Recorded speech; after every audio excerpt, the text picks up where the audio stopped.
आदरणीय कृष्ण अनुरागियों, सबसे पहला प्रश्न है, वो लोग हाथ खड़ा करें जो भगवान कृष्ण को मानते हैं।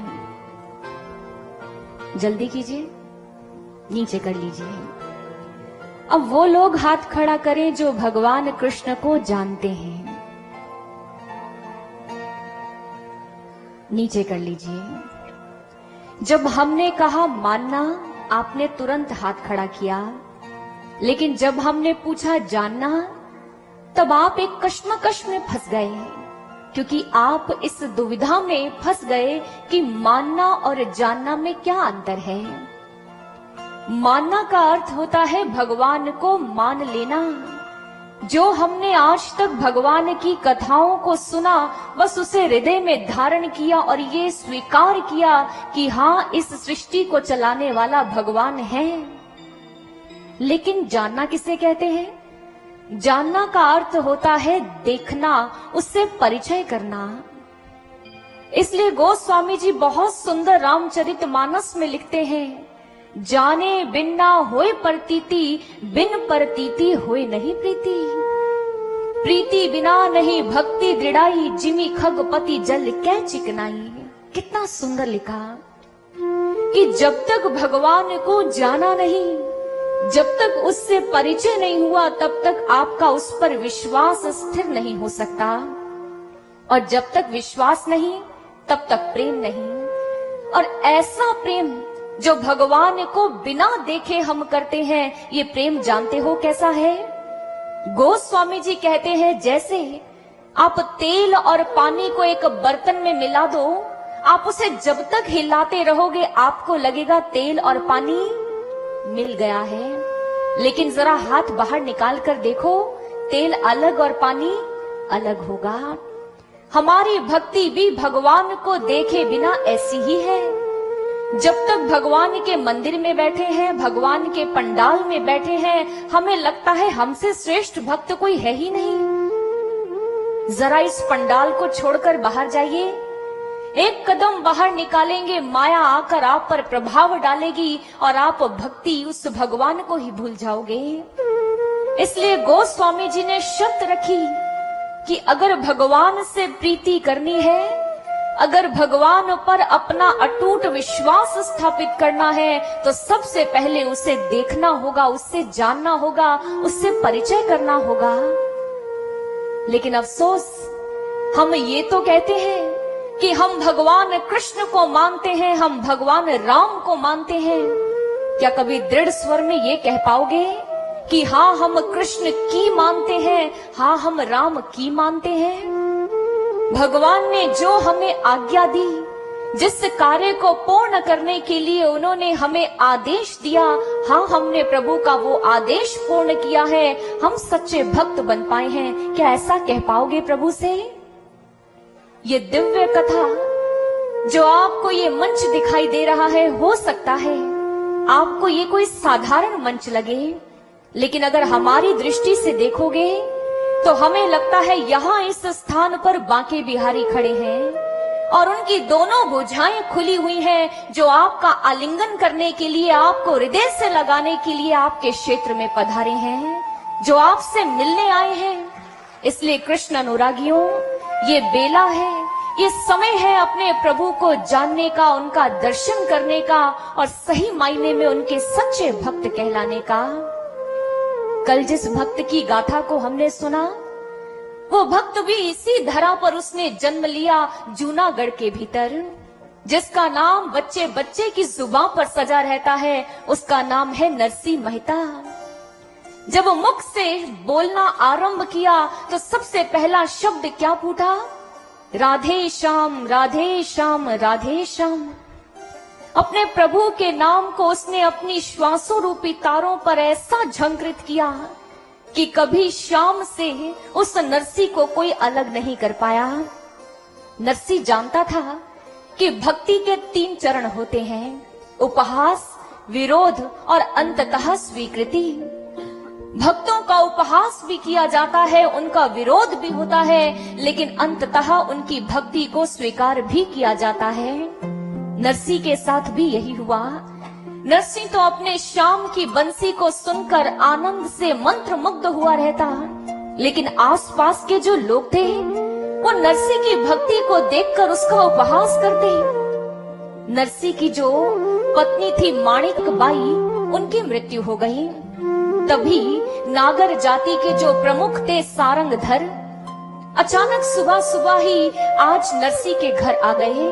नरसी से कहने लगे, नरसी देखो तुम्हारी पत्नी की मृत्यु हो गई है और तुम्हें उसके श्राद्ध के स्वरूप में संपूर्ण जाति वालों को बुलाकर भोज करवाना होगा। जब नरसी ने सुना, नरसी ने हाथ जोड़ते हुए कहा, श्राद्ध का अर्थ होता है श्रद्धा से अर्पण करना। मेरे पास जितना होगा मैं अवश्य करूंगा, लेकिन आप मुझ पर ये शर्त मत लगाइए कि मुझे सभी को बुलाकर भोजन करवाना होगा। सारंगधर वहां नरसी के उपदेश सुनने नहीं आए थे। जैसे ही नरसी के मुख से ये शब्द सुने, उनके शब्द थोड़े कठोर हो गए और अपनी वाणी को कठोर करते हुए कहने लगे, देखो नरसी, तुम्हें 2 दिन तक संपूर्ण जाति वालों को बुलाकर भोजन करवाना ही होगा और ये तुम्हारे लिए जरूरी है। जैसे ही नरसी ने सुना, नरसी ने मन ही मन अपने श्याम को याद किया और उसने सारंगधर से कहा, जैसी मेरी श्याम की इच्छा, जैसे मेरे प्रभु की इच्छा। सारंगधर ने सोचा कि नरसी ने मेरी बात को स्वीकार कर लिया है और गर्व से फूला हुआ वापस अपने घर की ओर लौट गया। इधर नरसी, जिसने आज सारंगधर की बात को नहीं माना, उसने तो ये सोचा जैसे मेरे प्रभु की इच्छा वैसा ही होगा। नरसी ने पल भर के लिए भी नहीं सोचा कि ये दुनिया वाले क्या कहेंगे, मेरे जाति के लोग क्या कहेंगे, लोग मेरे बारे में कैसी कैसी बातें करेंगे। उसने किसी बात की चिंता नहीं की। यही तो अंतर है नरसी और हमारे बीच में। सज्जनों, जानते हो आज समाज की सबसे बड़ी समस्या क्या बनी है? आज समाज का सबसे बड़ा रोग क्या है? The biggest disease, what will people से? सबसे बड़ा है रोग, क्या कहेंगे लोग। छोटा सा बच्चा है, माँ कहती है अरे पढ़ ले, अच्छे से पढ़ ले, वो जो साथ वाली मिसेस चोपड़ा है वो क्या कहेंगी। पिता कहते हैं अरे गेम्स में पार्टिसिपेट किया कर, कुछ अच्छा काम कर, मेरे ऑफिस में सारे लोग क्या कहेंगे, मेरे फ्रेंड्स क्या कहेंगे। छोटा सा बच्चा जो बाल्य अवस्था से ही केवल माँ बाप से यही सुनता आया है कि पड़ोसी क्या कहेगा, ये क्या कहेगा, मित्र क्या कहेगा। और ऐसा बच्चा जो बार बार अपनी आत्मा की आवाज नहीं सुनता, जो अपने मन के अनुसार कार्य नहीं करता, वो कार्य करता है जो लोगों को अच्छा लगे। इसलिए समाज के अंदर दिन प्रतिदिन ये समस्या बढ़ने लगी। लोगों को चिंता होने लगी, बच्चों को चिंता होने लगी, मेरे फ्रेंड्स क्या कहेंगे, अंकल क्या कहेंगे, आंटी क्या कहेंगी, मम्मी क्या कहेंगी, पिता क्या कहेंगे। सबसे बड़ा है रोग, क्या कहेंगे लोग। आज उस समाज में जो समस्या बढ़ रही है, उसके लिए हम कुछ सुझाव लेकर आए हैं। सबसे बड़ी बात, अगर आप ये चाहें कि आप सबको संतुष्ट कर लेंगे तो ये संभव नहीं। आप उनके अनुरूप कार्य करने भी लगे तो भी समाज आपसे प्रसन्न होने वाला नहीं है। एक बार एक पिता और उनका पुत्र और साथ में था एक गधा, दोनों जा रहे थे बड़े मस्ती में। अचानक पुत्र बैठा था गधे पर और पिता उसके साथ साथ चल रहे थे। मार्ग में किसी व्यक्ति ने देखा, कहने लगा, लो इतना युवा पुत्र है और खुद गधे पर बैठा है और अपने पिता को नंगे पांव चला रहा है। जैसे ही पुत्र ने सुना, थोड़ा सा आगे बढ़ा, खुद गधे से नीचे उतरा और पिता को बिठा दिया। फिर आगे बढ़े, किसी और व्यक्ति ने देखा, कहने लगे, लो जी कैसा समय आ गया है, पिता बैठा है गधे पर और अपने पुत्र को चला रहा है। अब पिता भी नीचे आ गए, कहने लगे, पुत्र क्या करें। पुत्र ने कहा, पिताजी आप और हम दोनों ही बैठ जाते हैं। दोनों बैठ गए। अब जैसे ही थोड़ा आगे गए, किसी और व्यक्ति ने देखा, कहने लगे, लो गधे के ऊपर 2 गधे बैठे हैं, अरे इतना भार लाद दिया इस पर। थोड़ा आगे बढ़े, दोनों गधे से नीचे उतर आए। एक और व्यक्ति ने देखा, कहने लगे, देखो देखो इन दोनों मूर्खानंदों को, गधा लेकर जा रहे हैं और दोनों उसके साथ नंगे पांव चल रहे हैं। कितने बड़े मूर्ख हैं। ये है समाज की स्थिति। आप इस समाज को प्रसन्न करना चाहोगे तो कभी प्रसन्न नहीं कर पाओगे। इसलिए वो करो जिसमें आपकी आत्मा को संतोष मिले, वो करो जिससे आप अपने जीवन में अच्छाइयों को व सकारात्मकता को अर्जित कर सकें। आपके अंदर ये शक्ति है कि अगर आप चाहो तो किसी बड़ी से बड़ी बात को भी एक छोटी सी हंसी में उड़ा सकते हो, और अगर आप चाहो तो किसी छोटी सी बात को भी एक नासूर बना सकते हो। आपने बंदर को देखा है? बंदर के देह पर अगर कोई चोट लग जाए तो वो उस चोट पर ऐसी खुजली करता है, ऐसा खुजाता है कि वो प्राण घातक नासूर बन जाता है। कुछ ऐसी ही खुजली, कुछ ऐसी ही मानसिक खुजली आज के युवा करते हैं। पिता ने कुछ कहा नहीं कि उस बात की गहराई में नहीं जाएंगे, ये नहीं सोचेंगे कि मेरे लिए क्या सही है क्या गलत है, बल्कि सारी रात बैठकर बाल की खाल उधेड़ते रहेंगे। वहां सोनू भी था, क्या सोच रहा होगा? कल जाकर कॉलेज में सबको बता देगा, सारे मेरे फ्रेंड्स मेरे बारे में क्या कहेंगे। ये नहीं सोचते कि हमारा कल्याण किसमें है। ये नहीं सोचते कि माँ पिता ने जो कहा क्या वो हमारे लिए उचित है या अनुचित है। वो बस ये सोचते हैं कि हमारे आस पड़ोस वाले लोग क्या कहेंगे, और सारी रात जो विचारों की उधेड़ बुन में लगे रहते हैं, तो इसका परिणाम क्या निकलता है? या तो वो स्ट्रेस में चले जाते हैं, या डिप्रेशन में चले जाते हैं, या खुद सुसाइड करते हैं, या माता पिता को ही मार देते हैं। ये समाज की दारुण स्थिति है। आज का युवा जो तनाव और अवसाद की गहराइयों में डूबता चला जा रहा है, वो कार्य नहीं करता जो उसकी आत्मा चाहती है, वो कार्य करता है जो समाज सोच रहा है। इस समाज के बारे में मत सोचिए, उस सकारात्मकता से जुड़िए, उस पॉजिटिविटी से जुड़िए जिस पॉजिटिविटी के द्वारा आप समाज की हर नेगेटिविटी को दूर कर सकें। लोग कहते हैं कि इस समाज को अध्यात्म की जरूरत ही क्या है।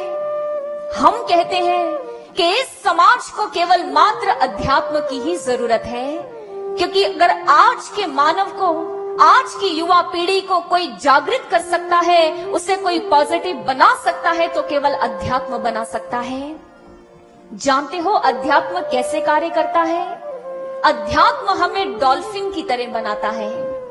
डॉल्फिन, जी हाँ, डॉल्फिन के अंदर इतनी सूझबूझ, इतना विवेक होता है कि अपने मुख से ऐसी आवाज निकालती है कि जो छोटी छोटी शार्क मछलियां होती हैं वो भाग खड़ी होती हैं। और बड़ी बड़ी शार्क मछलियों से जूझने के लिए डॉल्फिन फिर एक युक्ति निकालती है, हमेशा ग्रुप में रहती है, झुंड में रहती है। और अगर कभी शार्क मछली उसके सामने आ भी जाए तो अपने नुकीले अंगों से उस पर ऐसे प्रहार करती है कि उससे जीत जाती है। अध्यात्म हमें डॉल्फिन बनाता है, हमारे अंदर ऐसी विवेक, ऐसी सूझबूझ पैदा करता है, और उस आत्म जागृति के द्वारा हमारे भीतर उस पॉजिटिविटी, उस विवेकपूर्ण विचारों को एकजुट कर देता है, और जिसके द्वारा हम संसार की, समाज की हर एक नेगेटिविटी को पछाड़ सकते हैं, हर एक नेगेटिविटी को दूर कर सकते हैं। एक अध्यात्म ही है जिसे पॉजिटिव सोर्स ऑफ एनर्जी कहा जाता है।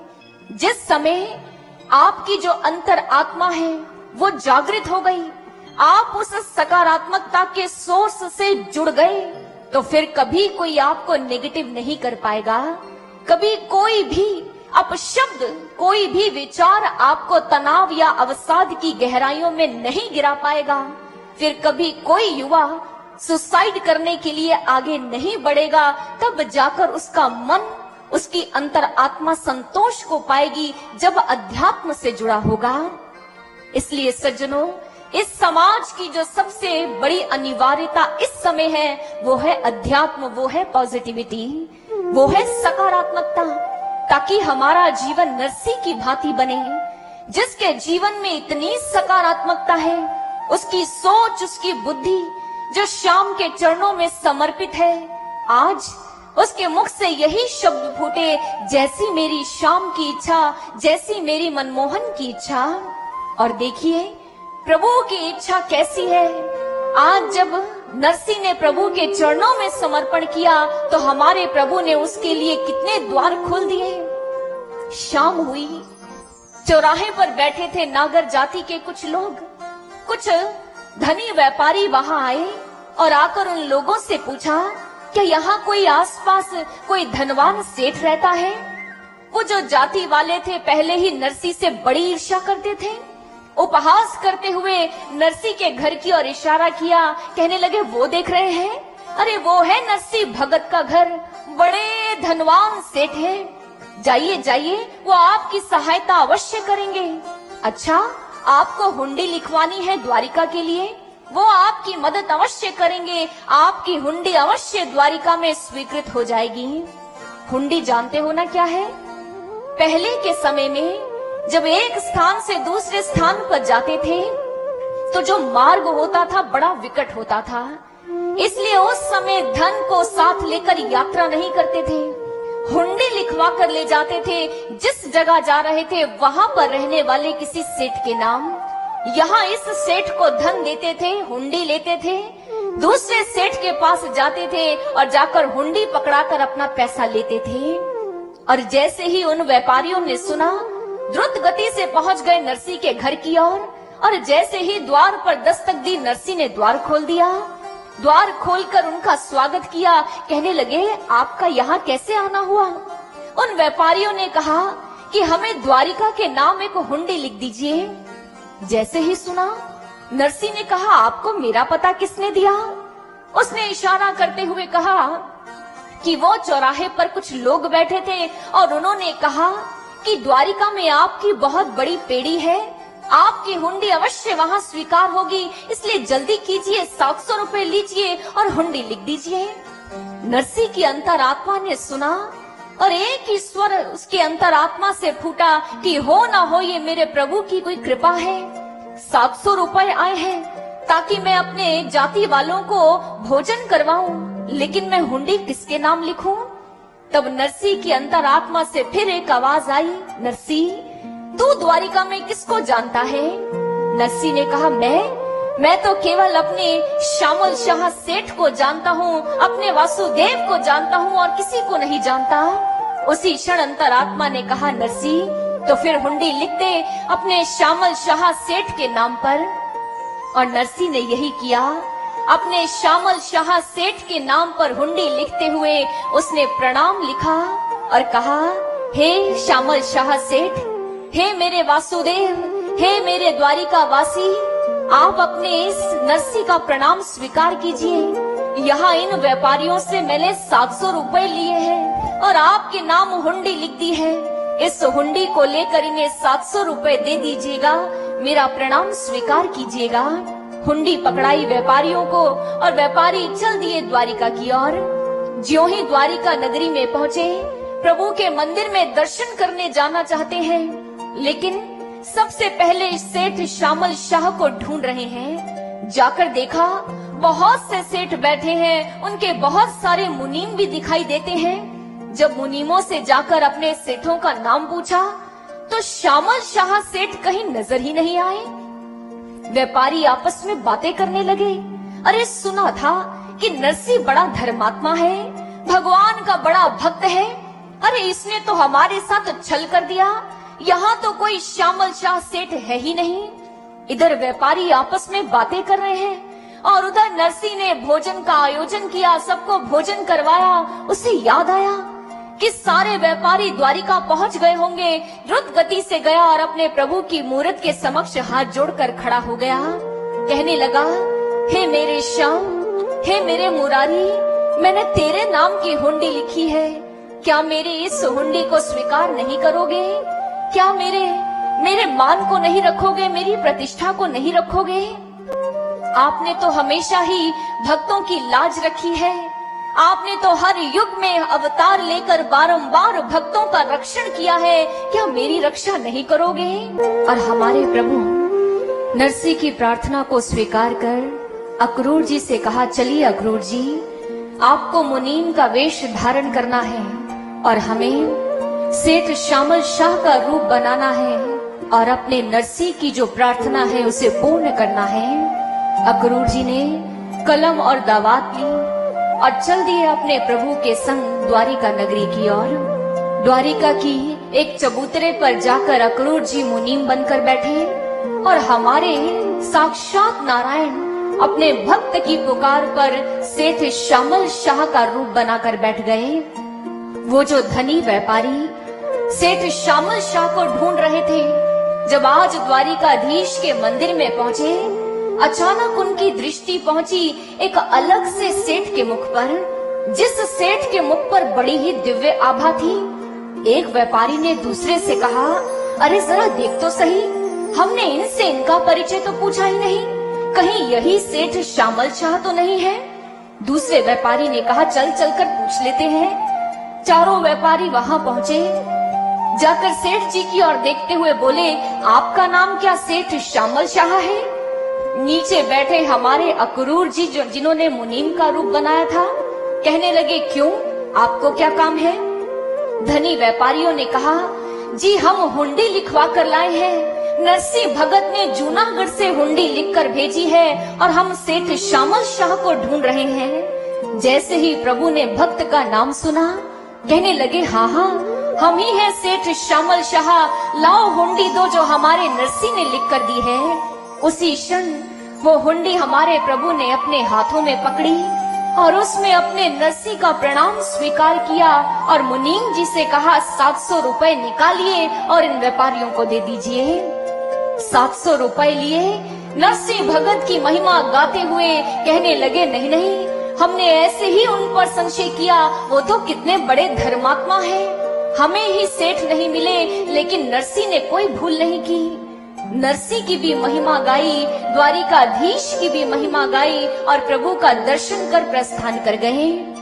ऐसे हैं हमारे प्रभु, जो अपने भक्तों का मान रखने के लिए, उनकी प्रतिष्ठा को बनाए रखने के लिए बारंबार इस धरा पर अवतार लेते हैं। नरसी भगत की गाथा हमारे लिए प्रभु के कितने सुंदर प्रेम व उनकी कृपा का दर्शन हमारे समक्ष करवा रही है।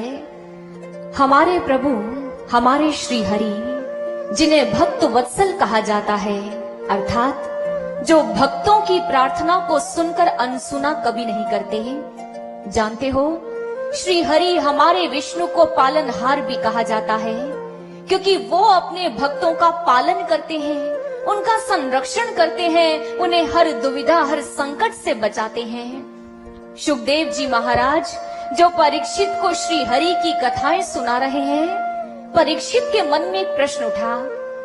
हाथ जोड़ते हुए कहने लगा, हे गुरुदेव, यूं तो श्री हरि को पालन करता कहते हैं, जो पालन करते हैं, संरक्षण करते हैं, लेकिन एक बात बताइए, मैंने तो सुना है जिस समय उन्होंने परशुराम का रूप धारण किया, जब वे परशुराम के अवतार में आए, तो उन्होंने अपने परशु से कितने ही क्षत्रियों का वध कर दिया।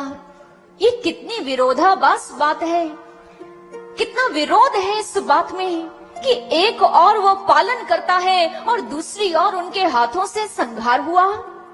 जैसे ही शुकदेव जी महाराज ने सुना, कहने लगे, परीक्षित, तुमने प्रभु की कथा को ध्यान से नहीं सुना।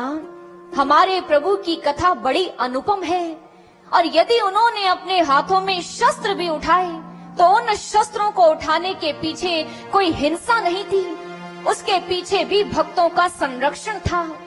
जैसे ही परीक्षित ने सुना, करबद्ध होकर निवेदन करते हुए कहा, मुझे जल्दी से परशुराम भगवान की कथा सुनाइए, उन्होंने अपने हाथ में परशु को धारण क्यों किया?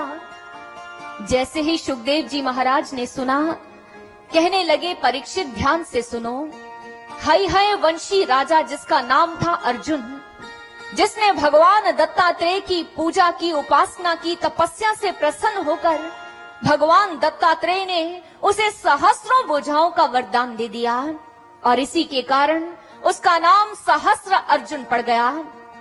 यूं तो उसे वहां शक्तियां प्रजा के संरक्षण के लिए मिली थी, लेकिन वो उन शक्तियों को प्राप्त कर अभिमान से ग्रस्त हो गया, और जब वो अभिमान से ग्रसित हुआ तो वही राजा जो प्रजा का संरक्षण कर सकता था उनका भक्षक बन गया, प्रजा पर अत्याचार करने लगा।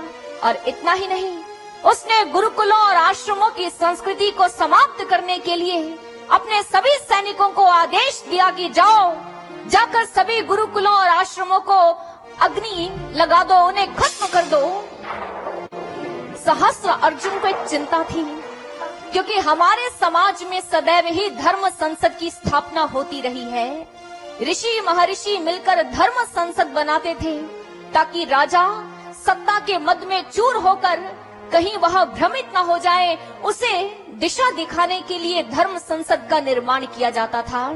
सहस्त्र अर्जुन चाहता था कि मेरे राज्य में कोई ऋषि, कोई संत ना रहे, कोई गुरुकुल ना रहे, ताकि मुझे रोकने वाला कोई ना हो। इसलिए उसने ऋषियों और गुरुकुलों को समाप्त करने का बीड़ा उठा लिया और उसने सभी को अग्नि को अर्पित करने का निश्चय कर लिया।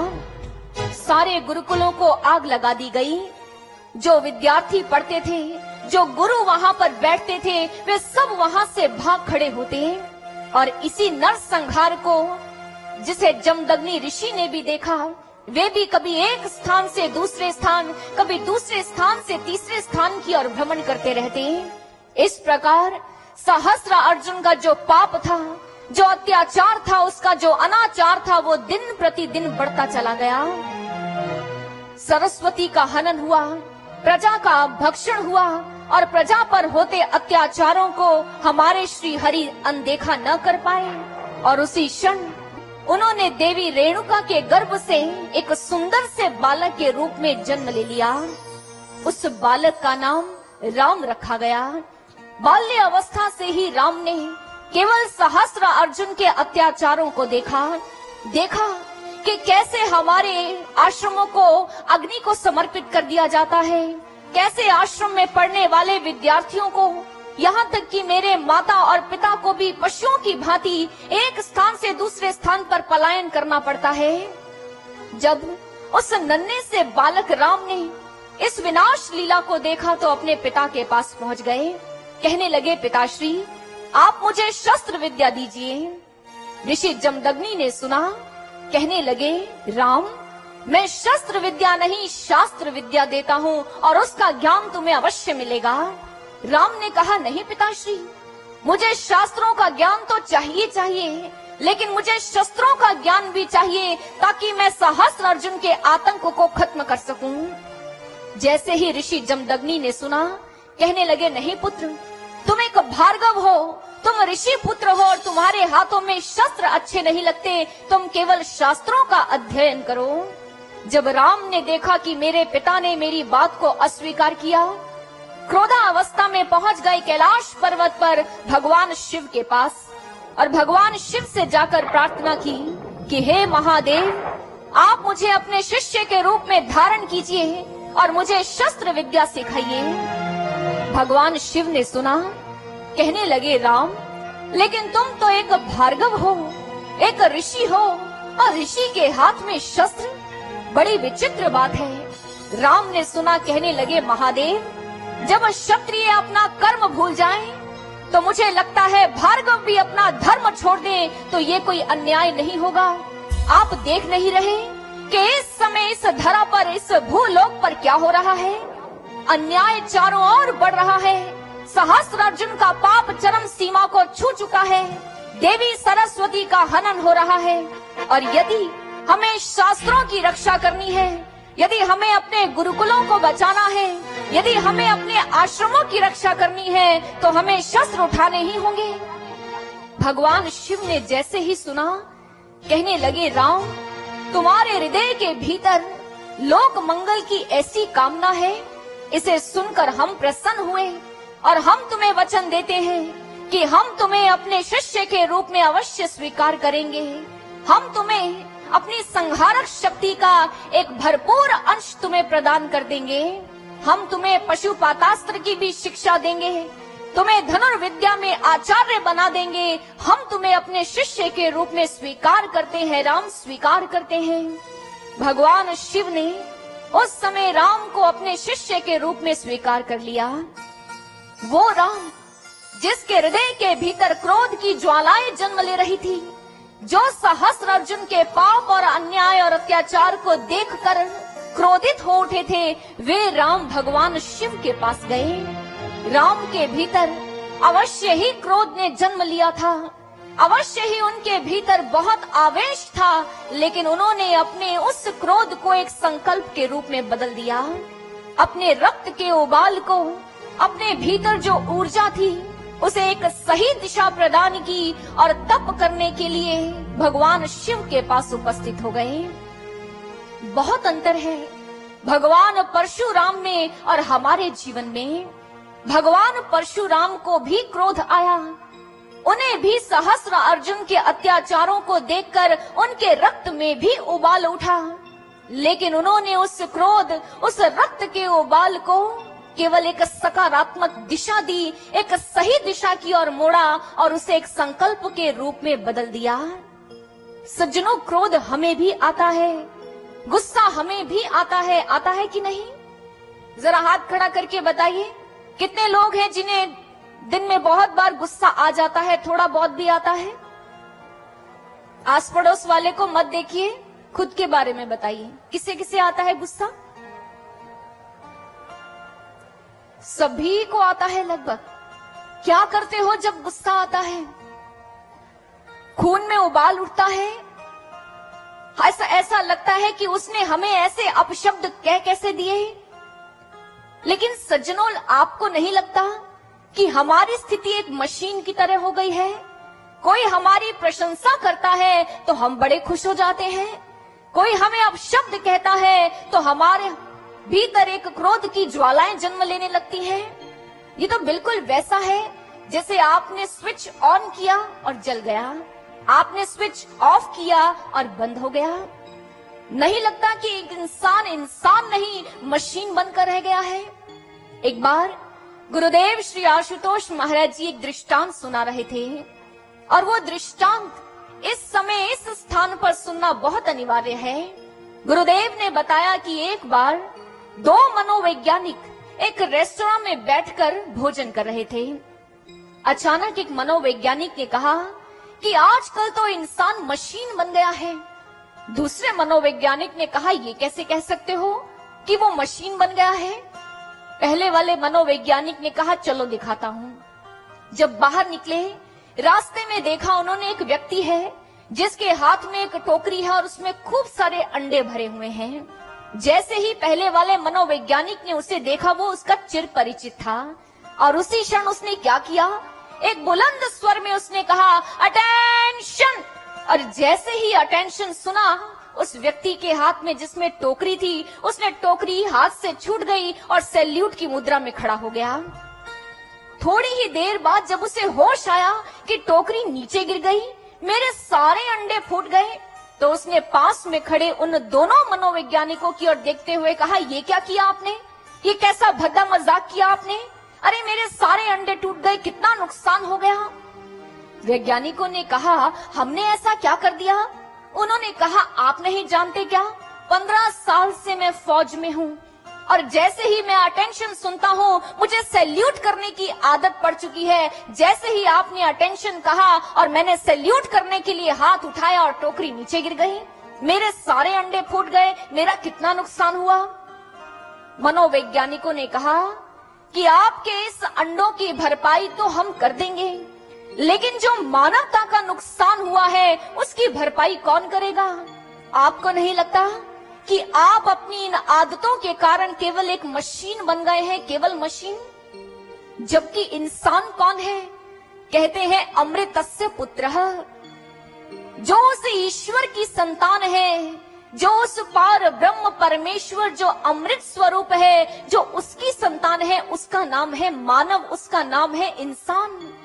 जो विवेकशील है, विवेक से युक्त है, जिसे क्राउन ऑफ द क्रिएशन, भगवान की सर्वश्रेष्ठ कृति कहा गया, लेकिन आज तो वो एक मशीन बन गया है। इसलिए सज्जनों, अगर रक्त में उबाल उठता है, अगर क्रोध आता है, किसी पर आवेश आता है, तो एक काम कीजिएगा, उस समय अपनी उस ऊर्जा को, उस समय अपनी उस शक्ति को उस समय उठ रहे अपने उबाल को एक सकारात्मक दिशा की ओर मोड़ दीजिएगा। इससे पहले क्रोध आकर आपको जलाए, आप उस क्रोध को जला दीजिएगा। उस क्रोध को एक संकल्प में बदलकर अपने जीवन में कुछ अच्छा अर्जित कर लीजिएगा। यही किया उन महान व्यक्तित्वों ने, उन महान चरित्रों ने, जिनके आगे आज हम सम्मान से जिन्हें देखते हैं। आपने नाम सुना होगा, सर गंगाराम का सुना है? गंगाराम, जिसने बहुत सी पढ़ाई की लेकिन नौकरी नहीं थी। तब की बात है जब हमारा देश गुलामी की जंजीरों में जकड़ा हुआ था। एक दिन पिता के आग्रह पर उसे एक ऑफिसर के यहाँ ले जाया गया। ऑफिसर उस समय अपनी सीट पर नहीं बैठे थे।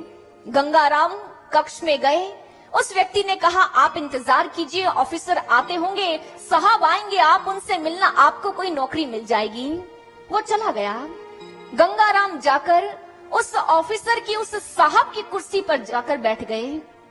जैसे ही ऑफिसर आया, अंग्रेजी ऑफिसर था, आकर देखा कि एक साधारण सा दिखने वाला व्यक्ति मेरी चेयर पर बैठा है, मेरी कुर्सी पर बैठा है। उसने उसी क्षण गंगाराम को अपनी कुर्सी से उठने का आदेश दिया और उसे धक्के मारकर अपने कमरे से बाहर निकाल दिया कि तुम्हारी हिम्मत कैसे हुई मेरी कुर्सी पर बैठने की।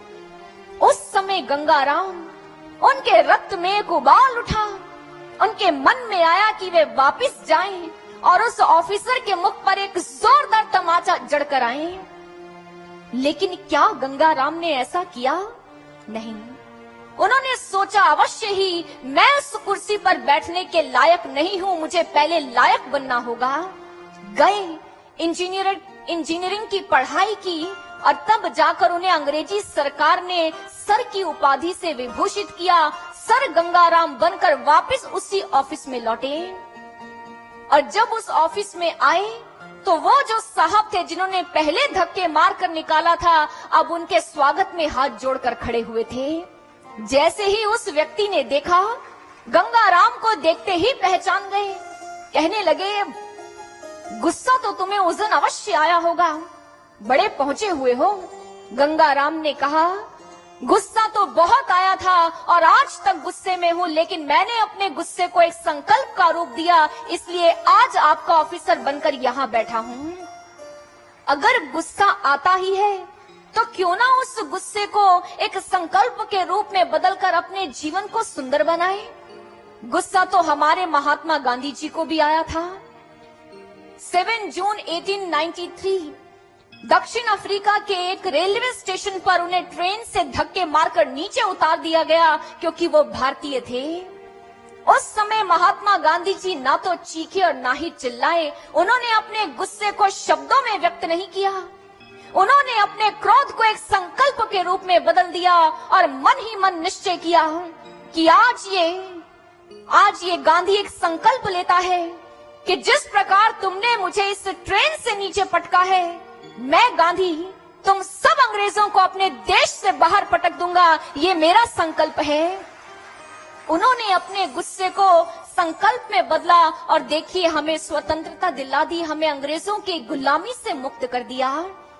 अमेरिका के अंदर एक एनजीओ है, उस एनजीओ का नाम है mad, mother against drunk driving.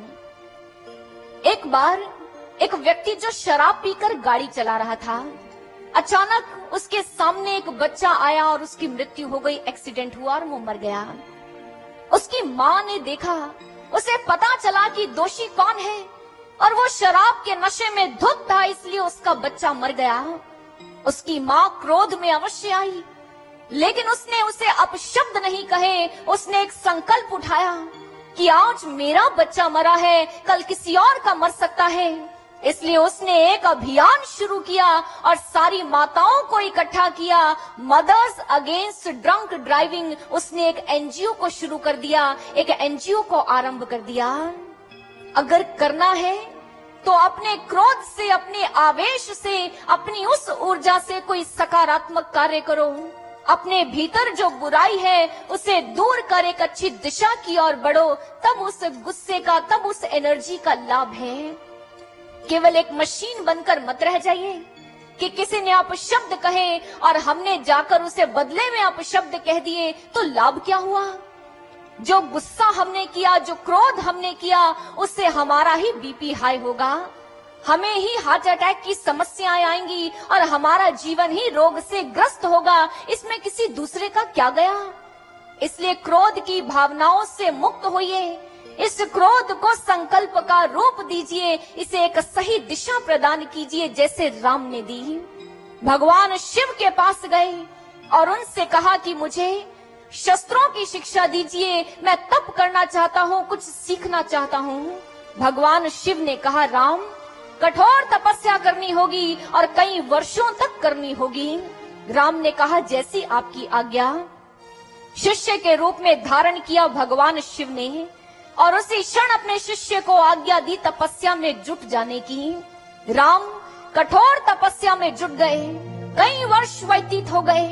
फिर एक दिन भगवान शिव राम के समक्ष प्रकट हुए और राम से कहा, राम, तुम्हारी तपस्या पूर्ण हुई और आज मैं तुम्हारी तपस्या से प्रसन्न होकर तुम्हें ये परशु प्रदान करता हूँ। लो, इस परशु को धारण करो और अपने अभियान को आरंभ करो। जाओ, इस धरा से अन्याय, अत्याचार और पाप को दूर करो। जैसे ही उस परशु को धारण किया, वे राम परशुराम बन गए। राम केवल एक व्यक्तित्व था और परशुराम एक अभियान बन गया। परशु अर्थात शक्ति और राम यानी सत्य। जो शक्ति के धारक हैं, जो सत्य के कारक हैं, वो है परशुराम। अपने हाथ में उस परशु को थामे, हृदय के भीतर एक संकल्प को उठाए और इस संपूर्ण धरा को सहस्र अर्जुन जैसे पापियों के अत्याचारों से मुक्त करने के लिए भगवान परशुराम के कदम लंबे लंबे तक भरते हुए वो इस भूलोक की ओर बढ़ने लगे। और जब संपूर्ण सृष्टि ने भगवान परशुराम के उस शौर्य, उस साहस, उस उत्साह, उस संकल्प का दर्शन किया तो वे मुक्त कंठ से कह उठे, जय जय परशुराम, जय जय परशुराम।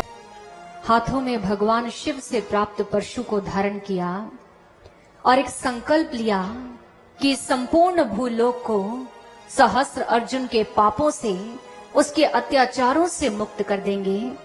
और जैसे ही आज परशुराम अपने गुरुकुल, अपने घर की ओर वापस लौटे तो वहां की स्थितियां और भी दयनीय हो चुकी हैं, क्योंकि सहस्र अर्जुन ने अब एक और पाप किया है, एक और अत्याचार किया है हमारी संस्कृति पर। उसने क्या किया?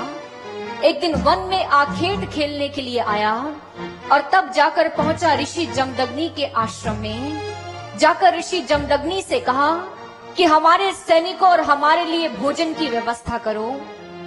ऋषि जमदग्नि को पहले से ही गुरु वशिष्ठ के द्वारा कामधेनु की संतान सुशीला प्राप्त थी, जिस सुशीला के माध्यम से वो जिस भी वस्तु की प्राप्ति करना चाहते थे उन्हें वहां मिल जाती थी। और जैसे ही आज सहस्र अर्जुन ने यह कहा कि हमें भोजन करने की इच्छा है, उसी समय ऋषि जमदग्नि ने अपनी कामधेनु के समक्ष प्रार्थना की और उस कामधेनु में से देखते ही देखते कितने ही प्रकार के व्यंजन प्रकट हो गए। जब सहस्र अर्जुन ने ये देखा कि ऐसी गाय जिसके भीतर से जो मांगो वो मिल जाता है, अरे इस प्रकार तो इस ऋषि का ऐश्वर्य मुझ राजा से भी अधिक होगा। उसने उसी समय ऋषि जमदग्नि से कहा, अपनी ये कामधेनु गाय आप मुझे दीजिए। जैसे ही ऋषि जमदग्नि ने सुना, कहने लगे, महाराज क्षमा कीजिए, ये कामधेनु हमारी माँ है, ये साधारण गाय नहीं, ये हमारी माँ है। और एक माँ की सेवा किस प्रकार करते हैं ये उसका पुत्र अच्छी भली भांति जानता है। जैसे ही सहस्र अर्जुन ने यह सुना, कहने लगे, हे ऋषिवर, हम आपसे मांग रहे हैं, कृपया करिए कामधेनु हमें दीजिए, अन्यथा हमें अपने सैनिकों को आदेश देना होगा। ऋषि जमदग्नि ने फिर से कहा, देखिए महाराज, ये कामधेनु नहीं, ये हमारी संस्कृति है, हमारे संस्कार है, और आप हमें हमारे संस्कारों व संस्कृति का अनादर करने के लिए कह रहे हैं, ये हमसे नहीं होगा। जब ऋषि जमदग्नि ने कामधेनु को देने से इनकार किया, उसी समय सहस्र अर्जुन ने अपने सैनिकों को आदेश दिया कि इस काम कामधेनु को इस ऋषि के आश्रम से हमारे महल में लेकर आए। सहस्त्रार्जुन आगे आगे गया और सैनिक कामधेनु को बरबस खींचते हुए महल में ले गए। परशुराम जैसे ही आश्रम लौटे, अपने घर आकर जब उन्होंने ये सारी घटना को सुना, उसी क्षण अपने परशु को धारण किया और अपने पांव में मन और वायु जैसी गति को लेकर इतने लंबे लंबे डग भरते हुए सहस्त्रार्जुन के महल की ओर बढ़ गए। आज उनके एक एक पद की चाप बिल्कुल महाप्रलय का स्वर सुना रही है और जाकर सीधे सहस्त्रार्जुन के समक्ष खड़े हो गए। सहस्त्रार्जुन ने देखा, कहने लगे, कौन हो तुम? परशुराम ने कहा, मैं जो बाल्य अवस्था से तेरे अपराधों का साक्षी रहा हूँ, वो हूँ मैं। सहस्त्रार्जुन ने कहा, परिचय दो अपना। परशुराम ने कहा, मैं तेरे आतंक का अंत बनकर आया हूँ। हर अधर्मी के लिए धर्म का परिचय हूँ मैं। हर अन्यायकारी के लिए न्याय बनकर आया हूँ मैं ऋषि जमदग्नि का पुत्र परशुराम हूँ। जैसे ही यह सुना, परशुराम के मुख से झरते ये कठोर शब्द सुने, सहस्त्रार्जुन घायल सर्प की भांति तिलमिला उठा। कहने लगा, तेरा इतना दुस्साहस? परशुराम ने कहा, मेरी ललकार को साधारण मत समझना। आज तुझे ललकार कर जागृत करने आया हूँ और तुझे जागृत कर तुझे मारने आया हूँ, यही मेरा संकल्प है। सहस्त्रार्जुन ने सुना, कहने लगा, मुझे मारेगा? अरे जानता भी है मेरी शक्तियों के बारे में? परशुराम ने कहा, जानता हूँ। भगवान दत्तात्रेय से तुझे सहस्त्र भुजाओं का वरदान प्राप्त है। तूने अपनी शक्तियों को प्राप्त कर केवल मात्र अभिमान से ग्रसित होकर केवल मानवता का हनन किया है और कुछ नहीं किया है। अरे प्रजा पर अत्याचार करने वाला कोई दैत्य या दानव नहीं, तुझ जैसा राजा है, तुझ जैसा मानव है। जैसे ही सहस्त्रार्जुन ने परशुराम की इन वाणी को सुना, उसी क्षण परशुराम पर प्रहार करने के लिए उसने अपनी सहस्त्र भुजाओं को प्रकट किया और उसमें 500 धनुष धारण किए, उन पर बाण चढ़ाए और इससे पहले परशुराम पर प्रहार करते परशुराम ने एक ही बाण से उसके सभी प्रहारों को परास्त कर दिया। और तभी प्रभु ने अपने परशु को धारण किया और सहस्त्रार्जुन की सभी भुजाओं को काटते चले गए और एक एक कर उसकी भुजाएं कट रही हैं और अगले ही पल सहस्त्रार्जुन मृत्यु को प्राप्त हुआ धरा पर पड़ा था। भगवान परशुराम ने सहस्त्र अर्जुन का वध किया। उन्होंने न्याय की स्थापना की, उन्होंने धर्म की स्थापना की। परशुराम ने सहस्त्र अर्जुन का वध किया। जब यह घटना सहस्त्र अर्जुन के पुत्रों को पता चली, तो एक दिन उन्होंने छल से जाकर ऋषि जमदग्नि का वध कर दिया। ऋषि जमदग्नि का वध हुआ, परशुराम के पिता का वध हुआ और अपने पिता के वध को निमित्त बनाकर भगवान परशुराम ने 21 बार इस धरा को क्षत्रियों से विहीन कर दिया। जैसे ही ये कथा सुखदेव जी महाराज के मुख से परीक्षित ने सुनी, परीक्षित के मन में एक प्रश्न उठा। कहने लगा, गुरुदेव, शास्त्र कहते हैं कि 21 बार भगवान परशुराम ने क्षत्रियों से विहीन कर दिया इस धरा को, लेकिन स्वयं महाराज दशरथ, महाराज जनक, वो भी तो क्षत्रिय थे। सुखदेव जी महाराज ने कहा, हाँ परीक्षित, शास्त्र ग्रंथों में जो शब्द लिखे गए ये अलंकृत भाषा में हैं। भगवान परशुराम जिन्होंने क्षत्रियों का वध किया, अर्थात वो किसका अभिप्राय है? वो क्षत्रिय जिनका धर्म, जिनका कर्म था प्रजा का संरक्षण करना। लेकिन उस समय परशुराम ने देखा कि स्वयं राजा ही भोग विलास में डूब चुका है। अपनी सारी शक्तियों को वो केवल लोगों पर अत्याचार करने के लिए उपयोग में लाता है। इसलिए भगवान परशुराम ने अपने परशु से वध किया। उनके मस्तिष्क का नहीं, उनकी मानसिकता को दूर किया, उनके विचार धारा को बदला और इसे कहा गया कि उन्होंने 21 बार इस धरा को क्षत्रियों से विहीन कर दिया। यही बात तो हमारे भगवान कृष्ण अर्जुन से कहते हैं, तस्माद ज्ञान संभूतं ऋतस्थं ज्ञानासीनात्मनः चित्वैनं संशयं योग मातिष्ठोतिष्ठ भारत। कि हे अर्जुन, इस अज्ञान को ज्ञान रूपी तलवार के द्वारा खत्म कर दे। जिस प्रकार भगवान परशुराम ने अपने परशु से यानी उस ज्ञान से उन क्षत्रियों की मानसिकता को ठीक किया, उनकी विचार धारा को बदला, भगवान कृष्ण भी अर्जुन से यही कह रहे हैं कि अर्जुन, ज्ञान रूपी खड्ग से अपनी अज्ञानता को दूर कर, अपनी धारणाओं, अपनी मानसिकता, अपनी विचार धाराओं से मुक्त हो और देख सामने तेरे जो खड़े हैं ये सब अधर्मी हैं, इनका विनाश अवश्य होगा, इनका अंत अवश्य होगा। बस तू गांडीव उठा और मेरी इस लीला के निमित्त बन जा, इनका अंत कर दे। अर्जुन ने यही किया। ज्ञान रूपी खड्ग से अज्ञानता का विनाश हुआ और गांडीव उठाकर सभी अधर्मियों का अंत कर दिया और धर्म को विजय श्री मिल गई। हमें लगता है भगवान परशुराम की कथा को सुनकर बारंबार हृदय से ये उद्गार प्रकट होते हैं कि हे प्रभु, एक बार फिर से इस धरा पर अवतार लीजिए, एक बार फिर से अपने परशु को धारण कीजिए, क्योंकि आज भी मानव की मानसिकता कुंठित हो गई है। आज भी उसके हृदय से दया, प्रेम, करुणा जैसे भाव निकल गए हैं और वो स्वार्थ, लोभ, ईर्ष्या, द्वेष जैसे भावनाओं से युक्त हो गया है। हे भगवान परशुराम, एक बार फिर से अपने परशु को धारण कीजिए और मानव की इस मानसिकता को खत्म कीजिए। एक बार पुनः आइए प्रभु और आकर इस भारतवासियों को उनकी संस्कृति का ज्ञान दिलाइए, उन्हें उनकी संस्कृति की याद दिलाइए, उन्हें बताइए कि संस्कृति क्या होती है, संस्कार क्या होते हैं। हम भारतवासी हैं जिसके कण कण में अध्यात्म बसा है, जिस धरा पर भगवान अवतार लेकर आते हैं, जिसके संस्कार व जिसकी संस्कृति महान है। हमारी संस्कृति में कामधेनु को गाय की संज्ञा नहीं दी जाती, कामधेनु को मां का संबोधन दिया गया। क्यों? क्योंकि वो एक सांसारिक मां की भांति ही हमारा पालन व पोषण करती है।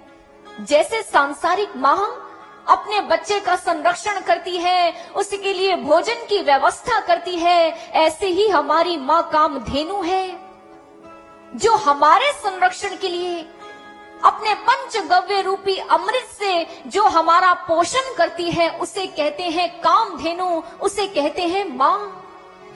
ये वही भारत है जिस भारत भूमि पर कितनी सारी कामधेनु हमेशा निवास करती थी। इस कामधेनु का इस भारत भूमि पर अपमान नहीं होता था, क्योंकि हर भारतवासी अपनी संस्कृति से परिचित था। इसलिए कामधेनु को कोई साधारण पशु ना मानकर वो मां मानकर उनकी सेवा करता था। और फिर बदले में मां उस पर कितनी कृपाएं लुटाती थी, अपने दुग्ध से संपूर्ण भारतवासियों को तृप्त करती थी। ये मां का आशीष नहीं था तो क्या था? लेकिन आज इस भारत भूमि की स्थिति देखिए, बच्चा बच्चा आज दूध पीने के लिए तरस रहा है। क्यों? क्योंकि हम भारतवासी अपनी संस्कृति, अपने संस्कारों का सम्मान नहीं कर पाए। हम अपनी कामधेनु के प्रति जो कर्तव्य था, वो पुत्र होने का कर्तव्य निभा नहीं पाए। हम अपने भारतीय नस्ल की देसी गायों का संरक्षण नहीं कर पाए। जानते हो ये कैसा है? जैसे भगवान का प्रसाद आपको हाथों में मिले और आप उसे झटके से नीचे गिरा दें, तो बताइए क्या भगवान खुश हो जाएंगे? कामधेनु हम भारतवासियों के लिए भगवान का प्रसाद थी, लेकिन हमने भगवान के प्रसाद का अनादर कर दिया। लौटना होगा अपने पौराणिक भारत की ओर, लौटना होगा अपने संस्कारों व संस्कृति से युक्त भारत की ओर। देखना होगा उन भारतवासियों का जीवन कितना महान था और उनके जीवन से प्रेरणा लेनी होगी। आइए अपने पौराणिक भारत की ओर चलते हैं और हमारे भारतवासियों ने किस प्रकार कामधेनु का सम्मान किया, उसके आशीष को प्राप्त किया। आइए अपने पूर्वजों से शिक्षा ग्रहण करते हैं।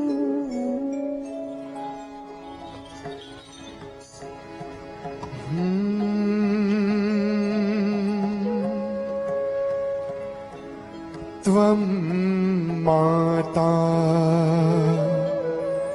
सर्वदेवानां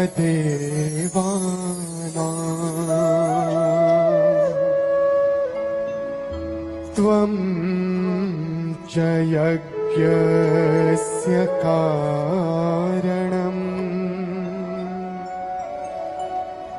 त्वं तीर्थं सर्वतीर्थानां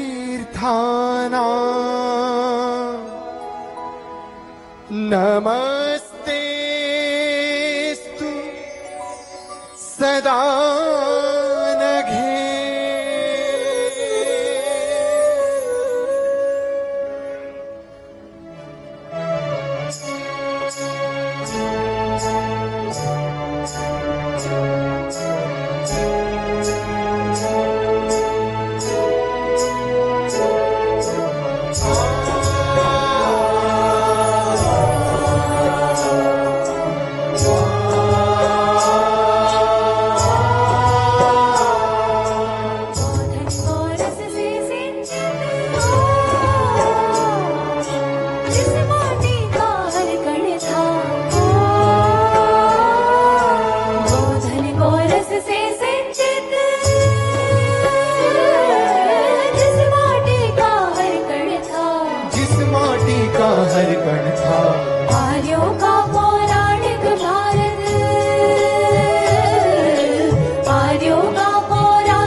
संस्कृति का दर्शन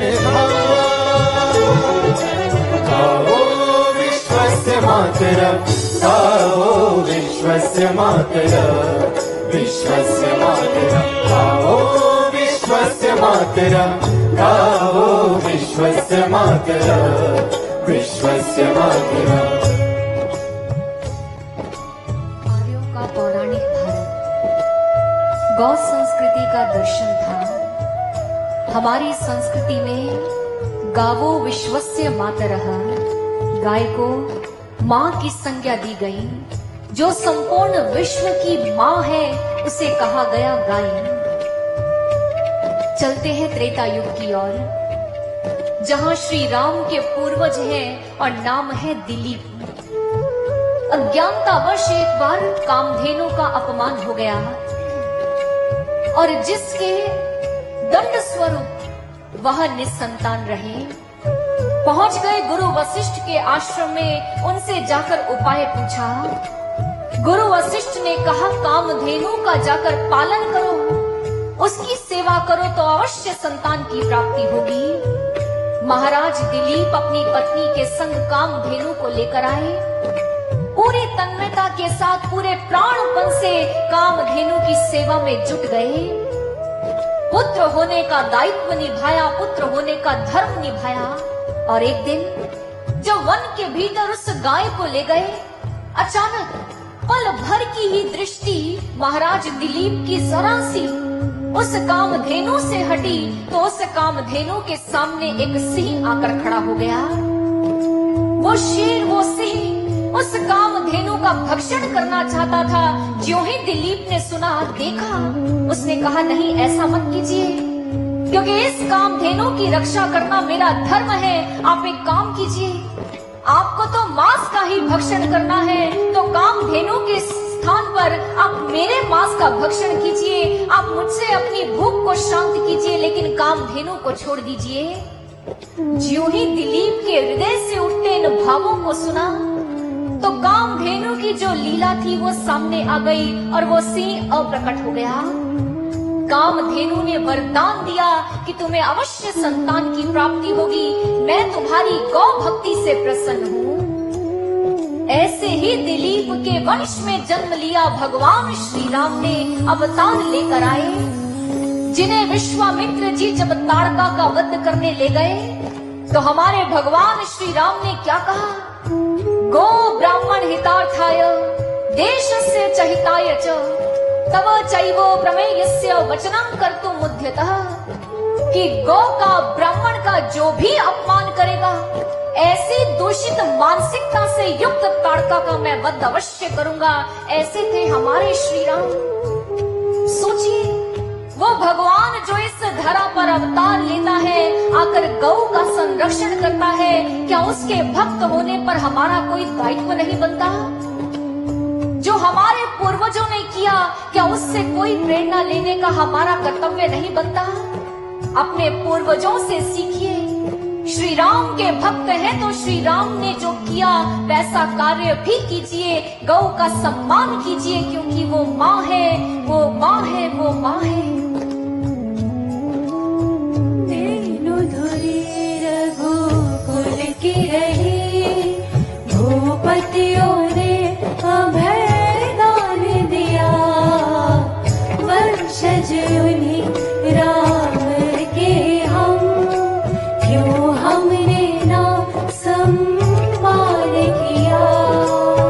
सुर जननी महातीर्थ कहाई, धर्म कर्म कल्याण है।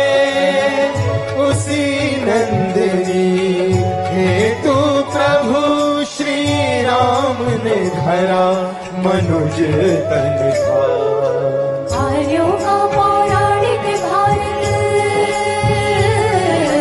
आर्यों का पौराणिक भारत, गौ संस्कृति का दर्शन था। गाओ विश्वस्य मातरम्, गाओ विश्वस्य मातरम्, विश्वस्य मातरम्, गाओ विश्वस्य मातरम्, गाओ विश्वस्य मातरम्, विश्वस्य मातरम्।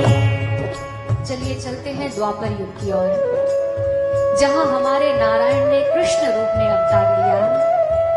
हमारे प्रभु नंद बाबा के आंगन में पहुंचे और उन्होंने गोपाल जैसा जीवन जिया। माथे पर सदैव गो रोचन का तिलक लगाते, गोचारण के लिए जाते। जानते हो हमारे प्रभु गौ से कितना प्रेम करते थे। उस समय यशोदा मैया के समक्ष पहुंचे, नन्हे से बाल गोपाल है। यशोदा मैया से कहते हैं, मैया क्या मैं अपने गोप ग्वालों के संग गैया चराने ले जाऊं? यशोदा मैया ने कहा, नहीं नहीं, अरे उसके लिए तो पंडित जी से मुहूर्त निकलवाते हैं, व्रत रखते हैं, पूजा करवाते हैं, तब जाकर जाते हैं। कन्हैया ने कहा, मैया तो क्या मैं जल्दी से पंडित जी को बुला लाऊं? यशोदा मैया ने कन्हैया की अधीरता को देखा तो कह दिया, हाँ हाँ बुला ला। पंडित जी के पास पहुंचे हमारे कृष्ण कन्हैया और पंडित जी से कहने लगे, देखिए पंडित जी, मुझे बहुत जल्दी है कि मैं जाकर अपनी गैया के संग खेलूं, उसे चराने के लिए ले जाऊं। यशोदा मैया, नंद बाबा आपसे शुभ मुहूर्त पूछेंगे, आप उनसे कहना आज ही का मुहूर्त है, बस इसी क्षण मुहूर्त आरंभ होता है, आज के बाद कोई मुहूर्त 1 साल तक नहीं है। पंडित जी को ऐसी मीठी मीठी बातों के जाल में फंसाया।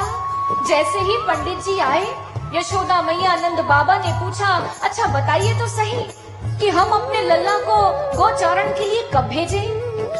पंडित जी तो जानते थे कि कन्हैया की बात नहीं मानी तो क्या होगा। कहने लगे, अरे नंदराय जी, सबसे अच्छा मुहूर्त तो आज ही है, अभी भेज दीजिए, वरना 1 वर्ष तक कोई शुभ मुहूर्त नहीं मिलेगा। हमारे प्रभु को गौ की सेवा करने की इतनी अधीरता है, और देखिए एक और हम हैं, उसे भगवान कृष्ण की भक्ति करते हैं। उन्हीं की पावन पुण्य भूमि पर जन्म लेने का, रहने का अवसर मिला, लेकिन क्या हम कृष्ण के जीवन से कुछ सीख पाए? महाभारत के युद्ध भूमि में जिन्होंने कहा, धेनु नामस्मि कामधुक, कि मैं धेनुओं में मैं काम धेनु हूँ, जिनको उन्होंने अपनी विभूति बताया, उस काम धेनु का सम्मान हम नहीं कर पाए। इसलिए कृष्ण अनुरागियों जागना होगा। भगवान कृष्ण ने गोवर्धन पर्वत को उठाया। गो यानी गाय, वर्धन यानी बढ़ाना। भगवान कृष्ण की गोवर्धन लीला हमें गायों के संवर्धन की प्रेरणा देती है। अगर हमने इस प्रेरणा को धारण नहीं किया तो प्रभु की कथाओं को सुनने का लाभ क्या है? अपने भीतर प्रभु के उन कथाओं को उतारिए, अपनी संस्कृति, अपने संस्कारों को जगाइए और अपने हृदय से एक ही बात दोहराइए, गावो विश्वस्य मातरः, गावो विश्वस्य मातरः, गावो विश्वस्य मातरः। गुरु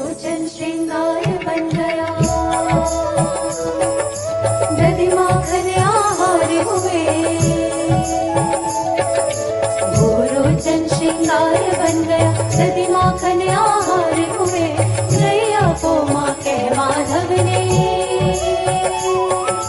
कितने ही आशीष दिए। उस अमूल्य स्वर्गीय ज्योति को क्यों कुकर्म कर बुझा रहे, जिसे जगमगाने गौपालक कृष्ण का जीवन अर्पण था। आर्यों का पौराणिक भारत, आर्यों का पौराणिक भारत, गौ संस्कृति का दर्शन था। गाओ विश्वस्य मातरा, गाओ विश्वस्य मातरा, विश्वस्य मातरा, गाओ विश्वस्य मातरा, गाओ विश्वस्य मातरा, विश्वस्य मातरा। द्वापर युग से चलते हैं कलयुग की ओर। इस कलयुग में भी जो भी संत महात्मा आए, उन सभी ने गौ के संरक्षण के लिए कदम उठाए। चाहे वो महाराणा प्रताप हो, जिन्हें गौ ब्राह्मण प्रतिपालक की संज्ञा दी गई, चाहे वो स्वामी दयानंद सरस्वती हो, जिन्होंने गौ करुणा निधि पुस्तक लिखी और उसमें गौ की महिमा का व्याख्यान कर दिया, चाहे वो महात्मा गांधी जी हो, जिन्होंने कहा कि इस भारत की जो संस्कृति है उसका मेरुदंड एक गाय है, अगर गाय को निकाल दिया जाए तो हमारी संस्कृति का कोई अस्तित्व शेष नहीं रहेगा। गाय इतनी अमूल्य है। पंडित मदन मोहन मालवीय जी ने कहा, तुम मेरे प्राण ले लो, मैं अपने जीवन का बलिदान दे सकता हूँ, लेकिन गौ का बलिदान मत दो, क्योंकि गौ बहुत अमूल्य है हमारे लिए। ये हमारे लिए भेंट है, ये हमारे लिए प्रसाद है भगवान का। जानते हो, मुगल बादशाह बाबर जब मृत्यु के समीप था, उसने अपने पुत्र हुमायूं के नाम एक वसीयत लिखी। और जानते हो उस वसीयत में उसने क्या लिखा कि बड़ी ही सख्ती से गायों की कुर्बानी पर रोक लगा देना, क्योंकि अगर तुमने गाय की कुर्बानी पर रोक नहीं लगाई तो तुम कभी आर्यों के दिलों पर राज नहीं कर पाओगे, क्योंकि इनके अंदर इनके संस्कार, इनकी संस्कृति है, ये गाय का बहुत सम्मान करते हैं, गाय की पूजा करते हैं। ये था हमारा पौराणिक भारत, ये थी हमारी भारत की पहचान, ये थी हमारी भारत की संस्कृति। लेकिन आज वो संस्कृति विलुप्त हो रही है। भारतीय नस्ल की देसी गाय आपको देखने में नहीं मिलेगी। आज जो गाय देख रहे हो ये विदेशी गाय है। विदेशी लोग आकर अपनी गाय यहाँ छोड़ गए और हमारे देश की असली गाय अपने देशों में ले गए और हम रीते हाथ बैठे रहे और देखते रहे। गुरुदेव श्री आशुतोष महाराज जी, जिन्होंने हमारी संस्कृति को बचाने का बीड़ा उठाया है, एक ऐसे महान सांस्कृतिक महापुरुष हैं, जिन्होंने कहा कि जो कामधेनु है, यदि आज इसका संरक्षण न किया गया तो भारत को कोई बचा नहीं सकता। गुरुदेव के तत्वाधान में, उनके कृपा छत्र तले दिव्य ज्योति जागृति संस्थान ने प्रकल्प आरंभ किया कामधेनु। और इस कामधेनु प्रकल्प में हमने भारतीय नस्ल की गाय का संरक्षण व संवर्धन व नस्ल सुधार पर काम किया। कभी आपको मौका मिले दिल्ली आने का या पंजाब जाने का, जालंधर के पास हमारा आश्रम है नूर महल, जाकर देखिए एक बार कामधेनु क्या होती है, गौशाला क्या होती है। एक बार उसके देह पर अपना हाथ फेरेंगे, जो हाई बीपी है वो ठीक हो जाएगा। उस गौशाला में जाकर एक बार उस पॉजिटिव वाइब्रेशन को लेकर आइए, एक बार देख कर आइए, आपको समझ आएगा कि गौ क्या होती है, उसका संरक्षण कैसे करना है, उसका संवर्धन कैसे करना है। ये सीख कर आइए, ये आपके लिए एक बहुत बड़ा उदाहरण बनेगा। अपने भीतर जो संस्कार, जो संस्कृति सुषुप्त अवस्था में है, सज्जनों उसे जगाइए। भगवान कृष्ण की कथा सुनने के लिए बैठे हैं तो कृष्ण की आज्ञा को भी शिरोधार्य कीजिए। उनका तो नाम ही गोपाल था। जो गौ का संरक्षण करते थे, गौ का पालन करते थे, क्या हमारा कोई धर्म नहीं? क्या हमारा कोई कर्तव्य नहीं? अपने भारतीय नस्ल की देसी गायों को हमें बचाना होगा और दिव्य ज्योति जागृति संस्थान आपका आह्वान करती है, आइए, अकेले नहीं, हम सब मिलकर प्रयास करेंगे और अपने भारत के अंदर फिर से दूध की नदियां बहा देंगे, अपने भारत की पहचान उसे वापस लौटा देंगे। अगर ये कार्य हमारे साथ करने को तैयार हो तो आओ मुक्त कंठ से कहें, गावो विश्वस्य मातरः, गावो विश्वस्य मातरः, गावो विश्वस्य मातरः, गावो विश्वस्य मातरः, गावो विश्वस्य मातरः। आशुतोष संस्कृति पुरोधा काय दृढ़ संकल्प है, कामधेनु संवर्धन नव भारत का मातृ विकल्प है। आशुतोष संस्कृति पुरोधा काय दृढ़ संकल्प है, कामधेनु संवर्धन नव भारत का मातृ विकल्प है। उठो दयानंद चवन व मंगल से सुरभि के कवच बनो, जिनने प्राण हथेली पर ले, जिनने प्राण हथेली पर ले, किया धेनु का रक्षण। आर्यों का पौराणिक भारत, आर्यों का पौराणिक भारत, और संस्कृति का दर्शन था। गावो विश्वस्य मातरः, गावो विश्वस्य मातरः, विश्वस्य मातरः, गावो विश्वस्य मातरः, गावो विश्वस्य मातरः, विश्वस्य मातरः, गावो विश्वस्य मातरः, गावो विश्वस्य मातरः, विश्वस्य मातरः, गावो विश्वस्य मातरः, गावो विश्वस्य मातरः, विश्वस्य मातरः। गावो विश्वस्य मातरः। गाय संपूर्ण विश्व की माँ है, गाय हमारी माँ है, हमारी संस्कृति है, हमारे संस्कार हैं, हम भारतवासियों की पहचान है। और आज हम समस्त भारतवासियों को संस्कार चैनल के माध्यम से जो घर में बैठकर कथा को सुनते हैं, हम उन सबको भी आह्वान देते हैं, आओ अपने पुत्र होने का धर्म निभाओ, आओ अपनी गौ का, अपनी कामधेनु का संरक्षण करो, आओ मिलकर इस समाज को सुंदर बनाओ, आओ एक सफल प्रयास करो। दिव्य ज्योति जागृति संस्थान, जिसके माध्यम से आप इस कथा को श्रवण कर रहे हैं, ये कथा इस प्रकल्प के तहत ही की जा रही है, ताकि आह्वान दिया जाए मानव जाति को, ताकि हर मानव को जागृत किया जाए और उसे उसके कर्तव्य से परिचित करवाया जाए। इसलिए इस कथा का आयोजन किया गया है। भगवान परशुराम ने भी इस धरा पर आकर उस कामधेनु का संरक्षण करने के लिए उन क्षत्रियों की मानसिकता को बदला। आज हमें भी अपनी मानसिकता को शुद्ध करना होगा और कामधेनु को कोई साधारण पशु नहीं, मां मानकर उसकी सेवा करनी होगी। भारतीय नस्ल की गाय, उसका संरक्षण हो, उसका संवर्धन हो, आओ ऐसा सफल प्रयास करें। सुखदेव जी महाराज जो परीक्षित को भगवान परशुराम की गाथा सुनाते हैं, तदोपरांत श्री राम की गाथा सुना रहे हैं और उसके बाद वे दशम स्कंद की ओर ले जाते हैं, जहां भगवान कृष्ण के अवतरण की घटना आती है।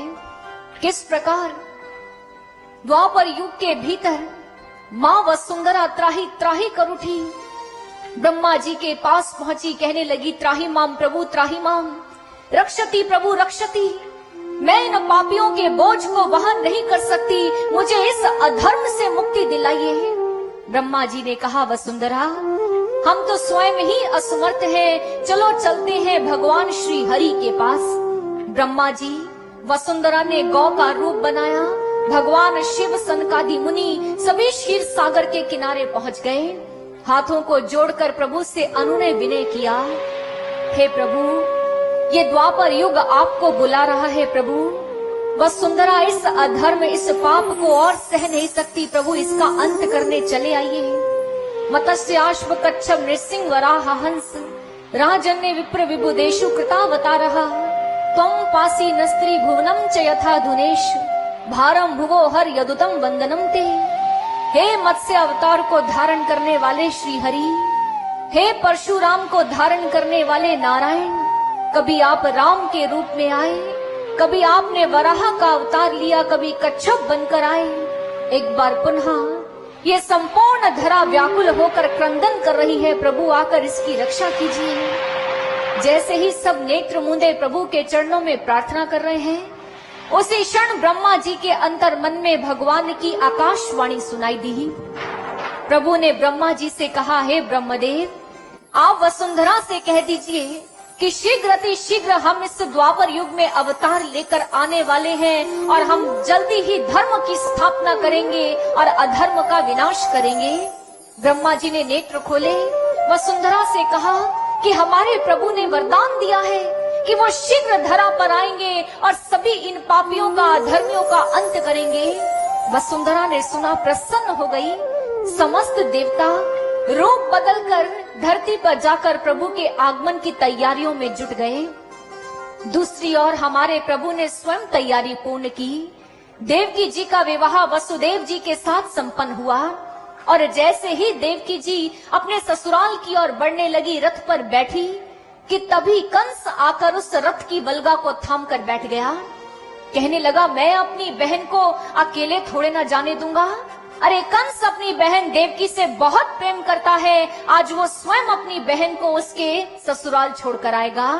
और जैसे ही रथ की बलगा को थामा, अभी रथ एक दो कदम ही आगे बढ़ा होगा कि उसी क्षण नीले नीले आकाश पर काले काले बादल छाने लगे और ऐसी आंधी चलने लगी कि कंस की आंखें भी चौंधिया गई और बिजली के समान एक घोर गर्जना हुई और उसके भीतर एक आकाशवाणी हुई।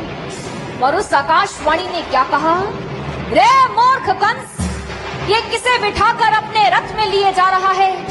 यही देवकी की 8वीं संतान तेरा काल बनेगी, काल। जिसके फेरों की अग्नि तू अभी देख कर आया है, यही तेरे लिए चिता की अग्नि सजाएगी। आज से पूर्व तूने बहुत से बालकों का अंत किया है, तेरा अंत वही करेगा जिसका तू मामा कहलाएगा। इसी की 8वीं संतान तुझे यमलोक तक ले जाएगी। इतना कहते ही आकाशवाणी शांत हो गई। कंस जो अभी तक प्रेम से पूरी था, उसी क्षण उसके हाथों से वल्गा छूटी और हाथ में तलवार पकड़ ली। देवकी का वध करने के लिए सज्ज हो उठा। वसुदेव ने कहा, मित्र क्या कर रहे हो? ये तुम्हारी बहन है और अभी अभी इसका विवाह हुआ है। कंस ने सुना, कहने लगा, देखा नहीं तुमने, सुना नहीं, जो अभी अभी आकाशवाणी हुई? अरे इसके गर्भ से जो 8वीं संतान जन्म लेगी वो मेरा काल बनेगी। इससे पहले ये किसी संतान को जन्म दे, मैं अभी इसका अंत कर दूंगा। वसुदेव ने कहा, ऐसा अन्याय मत करो कंस, मैं तुम्हें वचन देता हूँ कि देवकी की हर संतान को लाकर मैं तुम्हें दे दूंगा। कंस ने कहा, लेकिन मैं तुम्हारे वचन पर विश्वास करूंगा, लेकिन तुम्हें मेरे कारागार में बंदी बनकर रहना होगा।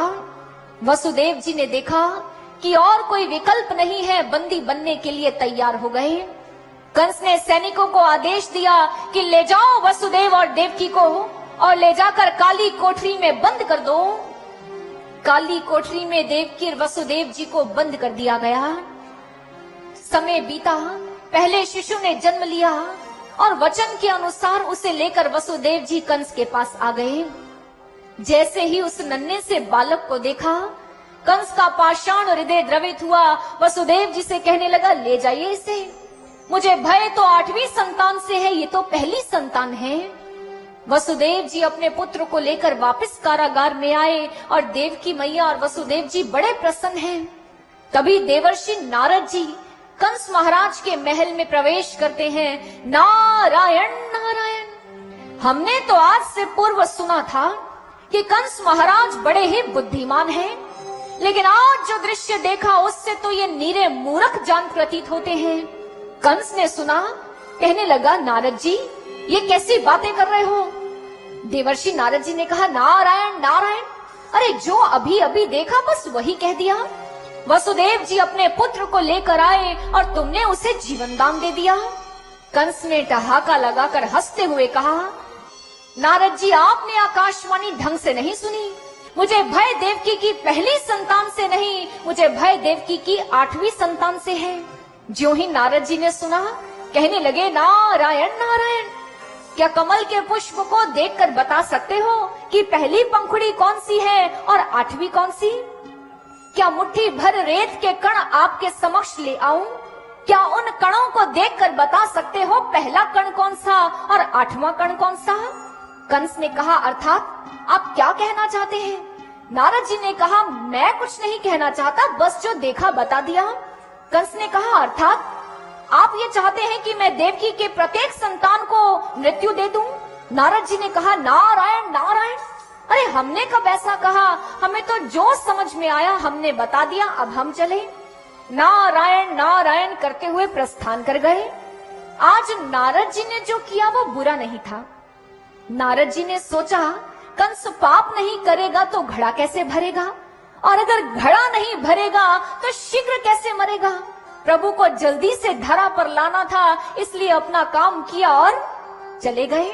कंस ने देखा, सोचा कि लगता है नारद जी सही कहते हैं। उसी समय सैनिक को संग लिया कारागार में पहुंचा, देवकी के हाथ से शिशु को छीना और उसे शिला पर देकर पटक दिया। पूरा कारागार शिशु के क्रंदन और देवकी के क्रंदन से गूंज उठा। पहला शिशु, दूसरा शिशु, तीसरा शिशु, 6 शिशु मृत्यु को प्राप्त हुए और 7वें शिशु के रूप में भगवान शेषनाग ने स्वयं देवकी मैया के गर्भ में स्थान लिया। हमारे श्री हरि ने योग माया का स्मरण किया। वैष्णवी वैष्णवी प्रकट हो। वैष्णवी प्रकट हुई। भगवान ने आज्ञा दी, जाओ देवकी के गर्भ में जो शिशु पल रहा है उसे जाकर रोहिणी जी के गर्भ में स्थापित कर दो। और ऐसा ही हुआ। चारों ओर शोर मच गया कि देवकी का गर्भपात हो गया, देवकी का गर्भपात हो गया। जैसे ही कंस ने सुना, कहने लगा, देखा देखा चाणूर, देखा मुष्टिक, अरे वो बालक तो इस दुनिया में जन्म लेने से पहले ही हमसे भयभीत हो गया और देखो मृत्यु को प्राप्त हो गया। सैनिकों से कहा, पहरा कड़ा कर दो और जैसे ही 8वें शिशु का जन्म हो उसी समय आकर मुझे सूचना दी जाए। 7वां गर्भ नष्ट हो गया। जैसे ही ये सूचना मथुरा की वीथियों तक पहुंची, सारे मथुरा वासी जिनके भीतर एक आशा थी कि हमारे प्रभु आएंगे, अवतार लेंगे, हमें कंस के अत्याचारों से मुक्त करेंगे, आज वो आशा निराशा में बदल गई। कंस के अत्याचार भी दिन प्रतिदिन बढ़ते चले जा रहे थे, क्योंकि उसने देखा विष्णु की जड़ें धर्म में है और धर्म की जड़ें हैं गौ में, ब्राह्मण में, यज्ञ में, हवन में और भगवान की भक्ति में। इसलिए उसने अपने सैनिकों को आदेश दिया कि जाओ मथुरा की वीथियों में ऐसा आतंक मचाओ कि उन मथुरा वासियों को श्री हरि की भक्ति न कर लेनी देनी चाहिए। वो श्री हरि की भक्ति न करें, ऐसा आतंक उस मथुरा की वीथियों में मचा दो। कोई भी हरि की भक्ति न करे, किसी के मुख पर भी हरि का नाम न हो, और यदि कोई हरि का नाम लेने का प्रयास करे तो उसकी जीभा को उसके मुख से विलग कर दो। कोई भी विष्णु के नाम की माला जपता हुआ मिले तो उसकी भुजा को उसकी देह से विलग कर दो। सैनिकों ने जाकर ऐसा अत्याचार किया, सारे मथुरा वासी भयभीत हो गए। श्री हरि की मूर्त को उन्होंने संदूकों में छिपा दिया। और आज जब ये ज्ञात हुआ कि देवकी का 7वां गर्भ नष्ट हो गया है और निराशाओं में गिर गए, एक मथुरा वासी ने संदूक से प्रभु की मूर्त को निकाला। प्रभु की मूर्त की ओर देखते हुए कहने लगा, क्यों प्रभु, क्या सब सही कहते हैं ये एक पाषाण की मूर्त है? ये कभी हमारी पुकार नहीं सुनेगी, ये कभी हमारी प्रार्थनाओं को नहीं सुनेगी। हमें केवल एक आशा थी कि वो आकाशवाणी सत्य होगी, हमें कंस के अत्याचारों से मुक्ति मिलेगी। क्या अब इस कंस के अत्याचारों से मुक्त करने वाला कोई नहीं आएगा? अगले दिन भोर हुई। सुलेखा गोपी का बालक नन्हे नन्हे बालकों के संग खड़ा होकर जय श्री हरि कर रहा है। सुलेखा गोपी गई, अपने बालक के मुख पर अपना हाथ रख दिया और उसे भीतर ले आई। कहने लगी, तुझसे कितनी बार कहा है कि हरि का नाम लेना इस नगरी में अपराध है। बच्चे ने कहा, माँ तू ही तो कहती है हरि आएंगे, हमें कंस के अत्याचारों से मुक्ति दिलाएंगे, आकाशवाणी सत्य होगी। सुलेखा गोपी ने रोते हुए कहा, कोई आकाशवाणी सत्य नहीं होगी, ये निराशा ही अब हमारे जीवन की सत्यता है, ये अश्रु ही हमारे जीवन की नियति बन चुकी है। अब कोई आकाशवाणी सत्य नहीं होगी, श्री हरि हमारी रक्षा के लिए नहीं आएंगे। सुलेखा गोपी रोती जा रही है और अपने बालक को समझाती चली जा रही है। ऊपर हमारे श्री हरि इस दृश्य को देख रहे हैं, उनकी आंखें नम हो उठी। पास में खड़े देवर्षि नारद जी ने देखा, कहने लगे, नारायण आपकी आंखों में अश्रु, मुझे बताइए आपकी चिंता का कारण क्या है। श्री हरि ने कहा, देख रहे हो मथुरावासी किस प्रकार अवसाद और निराशा की गहराइयों में डूबते चले जा रहे हैं। जैसे ही नारद जी ने सुना, कहने लगे, तो प्रभु फिर आज्ञा दीजिए। भगवान ने बड़े आश्चर्य से भरकर नारद की ओर देखा, कहने लगे, कैसी आज्ञा।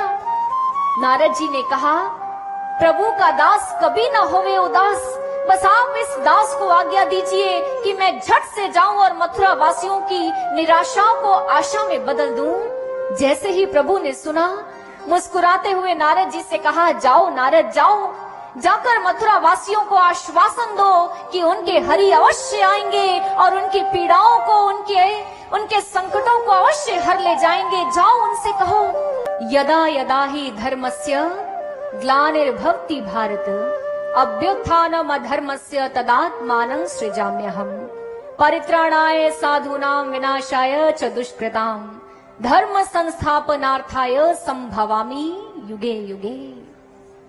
कि हे अर्जुन, जब जब भी धर्म की हानि होगी, तब तक मैं इस मानव देह को लेकर इस धरा पर अवतार लूंगा। आपको नहीं लगता कि भगवान श्री कृष्ण ने द्वापर युग में जो वचन कहे, उसे पूर्ण करने का समय आ चुका है। आप कहेंगे, धर्म की हानि, धर्म की हानि कहां हो रही है? सज्जनों, धर्म की हानि क्या है? धर्म का स्वरूप जब बिगड़ जाता है, उसे कहते हैं धर्म की हानि। जिस समय मानव धर्म की सही परिभाषा न समझ पाए, उसे कहते हैं धर्म की हानि। जब मानव धर्म से अनभिज्ञ हो जाए, उसे कहते हैं धर्म की हानि। हमारी दृष्टि में धर्म क्या है? जी, मैं इस धर्म का हूं, मैं उस धर्म का हूं, मैं उस धर्म का हूं। हमने इतने धर्म बना दिए और आज उस धर्म के नाम पर तनाव और बिखराव इस समाज में दिखाई देता है। विवेकानंद जी के जीवन की बड़ी सुंदर घटना है। जा रहे थे, वीथियों से गुजरते हुए दो लोगों को आपस में लड़ते देखा। जो विष्णु का भक्त था, कहता है कि विष्णु सबसे बड़े। जो शिव का भक्त था, कहता था कि शिव सबसे बड़े। विवेकानंद जी पास में गए। जो शिव को मानता था, उससे पूछा, क्या शिव को देखा है? उसने कहा नहीं। जो विष्णु को मानता था, उससे पूछा, क्या विष्णु को देखा है? उसने कहा नहीं। विवेकानंद जी ने कहा, तुमने विष्णु को नहीं देखा, तुमने शिव को नहीं देखा, तो तुम्हें कैसे पता चला कि शिव बड़े हैं या विष्णु बड़े हैं? दोनों में कोई भेद नहीं। एको वशी सर्वभूतांतरात्मा एकं रूपं बहुधा यह करोति। कभी वही शक्ति विष्णु रूप में आए, कभी वही शक्ति शिव रूप में आई, कभी वही जगदम्बिका बन गई। वो अलग अलग रूपों में आई, लेकिन शक्ति तो एक थी। लेकिन हमने भगवान के नाम पर ऐसे तनाव और ऐसे बिखराव पैदा कर दिए। हमने तो अनेकों धर्म बना दिए। गुरुदेव श्री आशुतोष महाराज जी एक बहुत सुंदर एग्जाम्पल से बताते हैं। कहते हैं कि पीसा चौवर पर एक व्यक्ति चढ़ा। उसके हाथ में दो पत्थर थे, एक बड़ा पत्थर, एक छोटा पत्थर। उसने दोनों पत्थरों को बड़ी ऊंचाई से नीचे गिराया। वो देखकर हैरान हो गया कि दोनों पत्थर एक ही समय पर धरती पर टकराते हैं, क्योंकि उस समय ये मान्यता थी कि जो बड़ा पत्थर है, यानी उसका मास ज्यादा है, वो जल्दी धरती पर गिरेगा। लेकिन जब उसने ये दृश्य देखा, वो तो हैरान हो गया। दौड़ता हुआ गया लेबोरेटरी में साइंटिस्ट के पास और जाकर उनसे कहा, चलिए मेरे साथ। उसे पीसा टॉवर पर ले गया, 2 पत्थर लिए, बड़ा और छोटा, दोनों को नीचे गिराया, दोनों एक ही टाइम पर नीचे पहुंचे। जब खोज की गई तो पाया ये गुरुत्वाकर्षण की शक्ति है, जिसके कारण ये दोनों एक ही समय पर धरती पर टकराते हैं। जब तक उस ज्ञान दृष्टि का अभाव था तब तक अंतर था, लेकिन जब उस ज्ञान दृष्टि के बारे में पता चला तो पता चला दोनों एक जैसे हैं।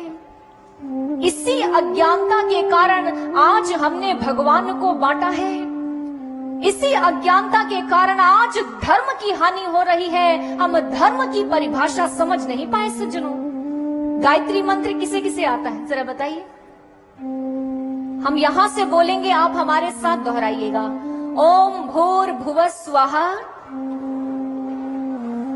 तत्सवितुर्वरेण्यं भर्गो देवस्य धीमहि धियो यो नः प्रचोदयात्। सबको याद है? किस किस को इसका अर्थ मालूम है? यही है धर्म की परिभाषा जो गायत्री मंत्र कहता है। वो ईश्वर जो सर्वशक्तिमान है, सर्वअंतर्यामी है, जो घट घट से हमें देख रहा है, उस भगवान को अपने जीवन में धारण कर लो, यही है धर्म की परिभाषा। विवेकानंद जी से पूछा गया, व्हाट इज रिलीजन? धर्म क्या है? 2 टूक शब्दों में उन्होंने कहा, religion is the realization of God. परमात्मा की प्रत्यक्ष अनुभूति है धर्म, और कुछ धर्म नहीं। धर्म चर्चा या बहस का विषय नहीं, धर्म तो प्रत्यक्ष अनुभूति का विषय है। भगवान को अंदर देख लो, वही शाश्वत धर्म है। जब तक हम उस धर्म से नहीं जुड़े, जब तक हमारे भीतर वो धर्म प्रकट नहीं हुआ, सज्जनों, हम कभी धार्मिक नहीं बन सकते। ना ही हमारे भीतर धर्म के 10 लक्षण प्रकट हो सकते हैं जब तक हमारे जीवन में धर्म नहीं। जगत गुरु भगवान श्री कृष्ण इस धरा पर क्यों आए? ताकि वो मानव के भीतर उस धर्म को प्रकट कर सके, उसके उन सद्गुणों को प्रकट कर सके, और जो अंदर बैठा कंस है, जो विकार है, उसका अंत कर सके, और उसके भीतर उस धर्म को प्रकट कर सके। अनिवार्य है कि इस समय भी जगत गुरु भगवान कृष्ण जैसा कोई मास्टर आए, कोई परफेक्ट मास्टर, कोई पूर्ण सद्गुरु आए और हमारे भीतर उस धर्म को प्रकट करके ईश्वर का दर्शन करवा दे। ऐसे सद्गुरु की आवश्यकता है। यही है इस समय की पुकार, और यही इस समय की मांग है कि मानव धर्म से जुड़कर सही मायने में धार्मिक बन जाए। भगवान कृष्ण को द्वापर युग में आना पड़ा क्योंकि वहां पर भी कंस के अत्याचार बढ़ रहे थे। मथुरावासी निराशाओं में डूब चुके थे। अभिमानी कंस ने ईश्वर के अस्तित्व को ही नकार दिया था। ऐसी स्थितियां वहां उपज चुकी थी। उस समय हमारे श्री कृष्ण ने निर्णय लिया इस धरा पर अवतार लेने का। रोहिणी जी के गर्भ से बड़े ही सुंदर बालक ने जन्म लिया, लेकिन अपने नेत्र नहीं खोले। कहने लगे, पहले प्रभु आप आए। उसी क्षण हमारे प्रभु ने देवकी मैया के गर्भ में अपना स्थान बनाया। कृष्ण पक्ष की अष्टमी की रात्रि, जब चारों ओर अंधेरा था, आज रात्रि में सरोवर के कमल खिल गए। जो संत महापुरुष कब से ध्यान लगाने के प्रयास कर रहे थे, आज स्वतः ही उनका ध्यान लग गया। यज्ञशालाओं की अग्नि स्वतः ही प्रज्वलित हो गई। यक्ष किन्नर गंधर्व आज मृदंग नगाड़े बजा बजा कर नृत्य कर उठे और प्रभु के स्वागत में जुट गए। उसी क्षण हमारे प्रभु चतुर्भुज रूप में माँ देवकी के समक्ष प्रकट हो गए। भक्तों के हृदय की झनकार हो रहा हूँ, वह मेरे और मैं उनका आधार हो रहा हूँ। 2 बूंद आंसुओं में, 2 प्रेम के बोलों में, मैं ही एक से 2 होकर संसार हो रहा हूँ। मैं ही सृष्टि, मैं ही सृष्टा, मैं ही तृप्ति, मैं ही तृप्ता। मैं रुद्र बन के जग का संहार हो रहा हूँ। जो आंखें बाट ज्योति थी, उन आंखों का मैं तारा हूँ। हे कारागृह की तपस्विनी, मैं अष्टम लाल तुम्हारा हूँ, मैं अष्टम लाल तुम्हारा हूँ। देवकी मैया ने चतुर्भुज रूप में प्रभु का दर्शन किया। प्रभु ने वसुदेव जी से कहा, मुझे नंद गांव में, गोकुल गांव में नंद बाबा के यहाँ छोड़ आइए और उनके यहाँ जिस कन्या ने जन्म लिया है उसे आप यहाँ ले आइए।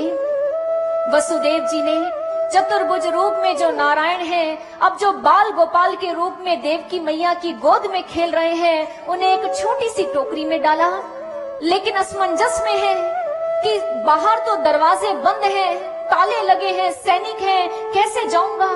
लेकिन जैसे ही अपने छोटे से लल्ला को अपने शीश पर उठाया, देखते ही देखते सैनिक गहन निद्रा में चले गए, ताले टूट गए, द्वार खुल गए और रास्ता तैयार हो गया।